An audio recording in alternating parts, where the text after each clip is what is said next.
Saci Pererê é uma das lendas mais famosas do folclore brasileiro. O seu surgimento remonta ao final do século XVIII, tendo o escritor Monteiro Lobato como principal responsável por sua fama. Na lenda, Saci Pererê é um moleque travesso que prega peças nas pessoas, que fuma um cachimbo e que carrega uma carapuça vermelha na cabeça que lhe concede poderes mágicos.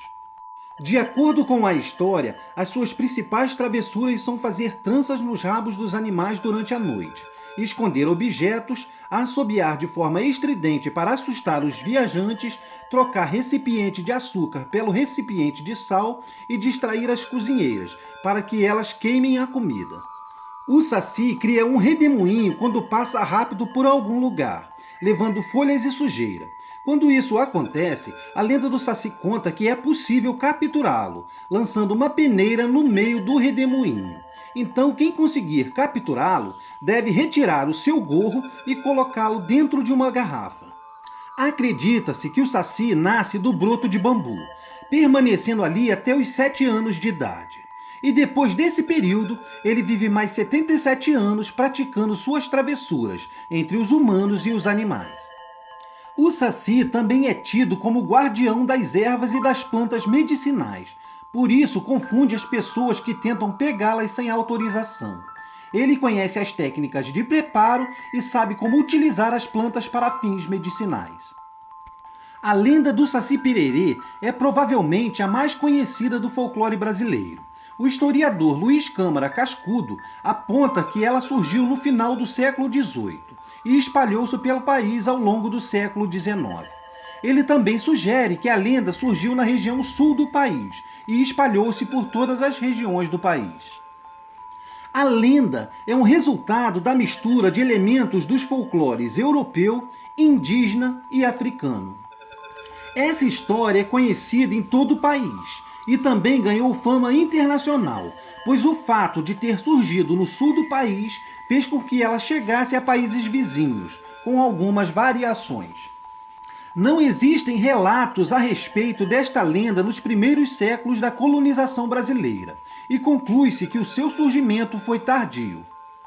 A lenda, que já era bastante conhecida no interior do país, tornou-se ainda mais conhecida depois da divulgação que Monteiro Lobato fez no começo do século XX, ao introduzi-la em uma de suas principais obras, O Sítio do Pica-Pau Amarelo.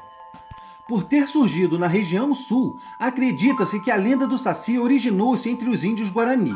Num primeiro momento, ele era uma espécie de protetor da floresta, que combatia aqueles que buscavam destruí-la. Mas, posteriormente, à medida que essa lenda foi se espalhando pelo país, o Saci tornou-se negro, e a lenda passou a contar que ele havia perdido a perna em uma luta de capoeira, o que demonstra claramente um sinal de influência africana. O hábito de fumar também foi incluído como uma de suas características com o passar do tempo, sendo essa uma prática comum entre os indígenas e também entre os africanos. Além disso, como todos procuravam e jamais encontravam o Saci pela floresta, fez com que o personagem fosse associado a algumas aves presentes na fauna brasileira, como a tapera anaévia, ave que é conhecida como Saci. Outro elemento do Saci que foi transformado com o tempo foi o gorro que o personagem utiliza. Muito provavelmente, quando o personagem surgiu, ele possuía os cabelos vermelhos, característica que foi substituída pelo gorro vermelho, um traço em comum com uma lenda existente em Portugal, sob o trasgo, um ser de pequena estatura, assim como o Saci, e que também é conhecido por fazer pequenas travessuras e maldosamente atrapalhar a vida das pessoas. Existem algumas diferenças entre a lenda existente nos países vizinhos e a lenda que conhecemos hoje em dia, e que se popularizou no Brasil.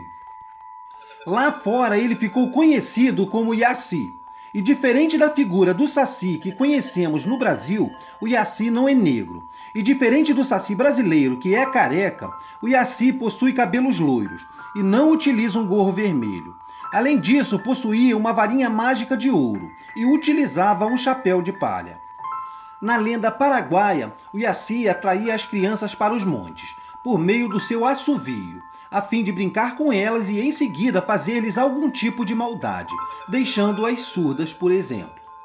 Já na Argentina, o Yací era conhecido por raptar moças solteiras e engravidá-las.